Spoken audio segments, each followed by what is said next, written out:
en face du Centre international de conférence de Bamako et d'un boulevard. Et comme vous pouvez le voir avec moi, la circulation a repris, ce malgré que Kati, la ville garnison située à quelques 15 km de Bamako, a subi une attaque d'envergure le samedi 25 avril dernier. Une attaque qui a coûté la vie au général de corps d'armée Sadio Kamara, ministre de la Défense. Du samedi à nos jours, comment est-ce que la situation a évolué? Nous allons le voir dans ce reportage avec la population de Bamako. Cette scène se déroule le samedi 25 avril, quelques heures après le début des attaques à Kati. Les forces armées procèdent à l'arrestation d'un suspect qui s'était réfugié dans les alentours. Ces scènes se sont multipliées dans pratiquement toutes les villes qui ont été attaquées, à savoir Kati, Gao et Sévaré. Pour des citoyens, ces attaques, bien que coordonnées et complexes, mettent à mal la capacité des services de renseignement. Des sorties des forces de sécurité pour faire des contrôles inattendus, surprises. Mais à Bamako, on ne voit pas des choses comme ça. Moi, à mon avis, c'est des choses, c'est des visites surprises, des contrôles surprises qu'il faut mener dans certains endroits de Bamako, dans les gares routières, dans les lieux de regroupement. Ça permettra vraiment de contrôler, de ne pas être surpris par des événements de ce genre. Ça, c'est à mon avis. Il faut vraiment renforcer la sécurité à l'intérieur de Bamako, renforcer le contrôle au niveau des actes routiers et les transports en public, en commun. Il faut vraiment renforcer le contrôle à ce niveau-là.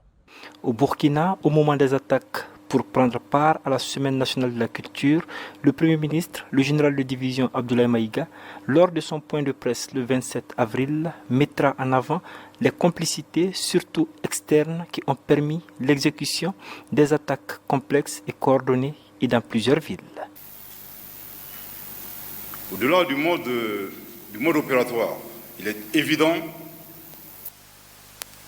que les sponsors, ces actes lâches des barbares, n'auraient jamais pu se réaliser. Plus que de simples incidents terroristes,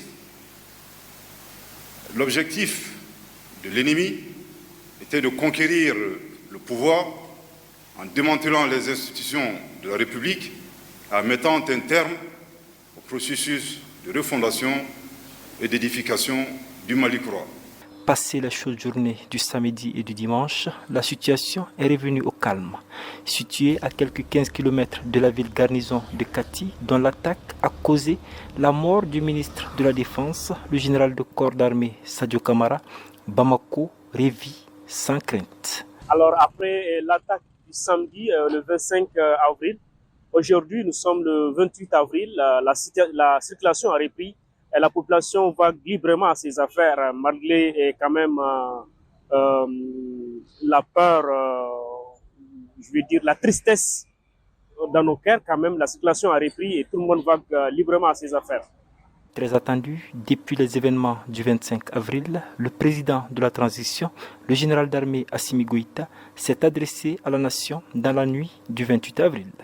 Il a appelé les populations au calme et à la vigilance et a rassuré de la continuité de la marche de la transition vers la souveraineté pleine et entière du Mali.